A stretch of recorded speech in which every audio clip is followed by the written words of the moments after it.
মা গো মা, এত স্বাদ কিভাবে হতে পারে? আসসালামু আলাইকুম, আপনারা সকলে কেমন আছেন? সুন্দর মিষ্টি সকাল থেকে শুরু করেছি রান্না বাড়া কাজকর্ম।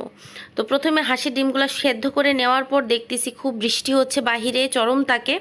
তো বৃষ্টিটা একটু শেয়ার করে নিয়ে আসার পর এখানে হচ্ছে কাঁঠালের বীজের ভর্তা বানাবো, যার কারণে বেশি করে পেঁয়াজ, রসুন আর কাঁচামরিচ দিয়ে ভালোভাবে একটু হলুদ আর পরিমাণ মতো লবণ দিয়ে তেল দিয়ে ভালোভাবে একদম মাখিয়ে বসিয়ে দেওয়ার পর এখন ছিলে নিব হাঁসের ডিম।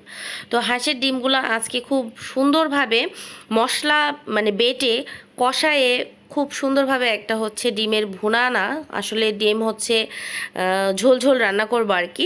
খুব মজা ছিল। আর ডিমটা কেন জানি যে আজকে হচ্ছে এই যে উঠে উঠে যাচ্ছিল, ডিমগুলো খুব একটা ভালো ছিল না। তো একপাশে ছিলকা উঠে উঠে যাচ্ছিলো, তো ব্যাপার না, ভিডিও করতে গেলে কোনো না কোনো সমস্যা, কোনো না কোনো প্রবলেম থাকবেই। তো সেই ডিমগুলো ভালোভাবে ছিলে নেওয়ার পর আমি হচ্ছে তেলে লবণ দিয়ে ভালোভাবে ডিমগুলো ভেজে নিচ্ছি। তো ভালোভাবে ভাজা হয়ে গেলে কয়রা বসিয়ে দিয়েছি, কয়রা বসিয়ে দিয়ে তেল দিয়ে গরম মশলা দিয়ে দিলাম, আস্ত জিরা দিয়ে দিলাম। আর এখন এই যে পেঁয়াজ বেটে রেখেছিলাম, শুধু পেঁয়াজ এখানে বেটে রেখেছি, সেই পেঁয়াজটা আমি দিয়ে দিলাম। বাটা পেঁয়াজটা দিয়ে দেওয়ার পর পরিমাণ মতো ঝাল, লবণ, হলুদ, অল্প একটু বাটা মশলা দিয়ে দেওয়ার পর ভালো করে একটু কষিয়ে নিয়েছি। কষিয়ে যখন নেওয়া হয়ে যাবে, তো একটু ডিম ভাজা তেল ছিল, সেই তেলটা একটু দিয়ে দিলাম। দিয়ে দেওয়ার পর ভালোভাবে আরও কিছুক্ষণ কষিয়ে নিব তেল গড়া করে। আর এইদিকে হচ্ছে কাঁঠালের বিচির একদম পানি শুকিয়ে গেছে, যেটা ভর্তার জন্য দিয়েছিলাম। আর আজকের এই ভর্তাটা বিশ্বাস করেন এতটা মজা হয়েছে আপনার ধারণার বাহিরে। তো হচ্ছে কাঁঠালের বিচির একটা হচ্ছে ডালের রেসিপিও আপনাদের সঙ্গে শেয়ার করতে চাচ্ছি। তো দেখা যাক কত দূর কি পারি, আজকে না অন্য একদিন। তো এই হচ্ছে ভর্তার জন্য যেই মাখিয়ে বসিয়ে দিয়েছিলাম, বিশ্বাস করেন সত্যি এতটা মজা ছিল। অবশ্যই আমার শর্ট ভিডিও বা পোস্টে আমি শেয়ার করেছি, খুব মজা ছিল।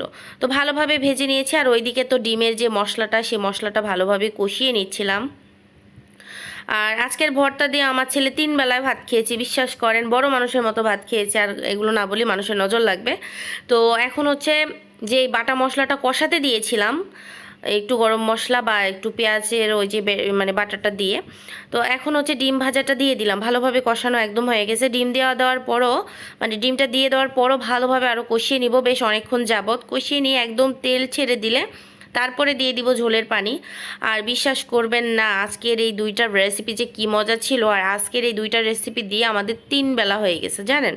এই যে 2টা করে ডিম দিয়েছি সবার জন্য, আমরা বাসায় 3 জন সদস্য, 6টা ডিম দিয়েছি সকাল আর রাতের জন্য। দুপুরে আমরা কেউ ভালো মন্দ খাওয়া হয় নাই, কারণ আপনাদের ভাইয়া থাকে না, এই জন্য খুবই হালকা পাতলা দুপুরে কোনো মতো খেয়ে নেই। কিন্তু রাত আর দুপুর রাত আর সকালে ভালো মন্দ খাওয়া হয়, কারণ তাকে ছাড়া আমি রান্না করতেছি কিন্তু এটা দুপুরের আগে, কিন্তু আমি খাবো না বা খাই নাই, আমি কিন্তু রাতে তার সঙ্গেই খাই। হ্যাঁ, এটাই হচ্ছে ভালোবাসা, এটাই হচ্ছে বর্নিং। সত্যি আমি তাকে ছাড়া কোনো কিছু খেতে পারি না। তো এখন হচ্ছে এই যে ভর্তাটা বেটে নিচ্ছি শিলপাটাতে, একা একা ভিডিও করতেছিলাম, তারপরে ভাবলাম ও মা, আমার তো বন্ধু আছে স্ট্যান্ড, তো স্ট্যান্ডটা সেট করে তারপরে ভর্তাটা বেটে নিচ্ছি। তো ভর্তাটা বাটা হয়ে গেলে খুব সুন্দরভাবে হাতের সাহায্যে সবগুলো মাখিয়ে নিচ্ছি, অল্প অল্প করে বেটে রেখেছিলাম, তো পরে সুন্দরভাবে মেখে নিয়েছি। আর ডিমের ঝোলটা একদম হয়ে গেছে, ওটা নামিয়ে নিয়েছি। আর এই যে আজকে ভর্তাটা কি মজা ছিল বিশ্বাস করেন। তো আজকের ঝোল, ডিমের ঝোল এবং কাঁঠালের বিচির ভর্তার রেসিপি কেমন লেগেছে অবশ্যই কমেন্টে জানাবেন। ভালো লাগলে লাইক, কমেন্ট, শেয়ার দিয়ে পাশে থাকবেন। আল্লাহ হাফেজ।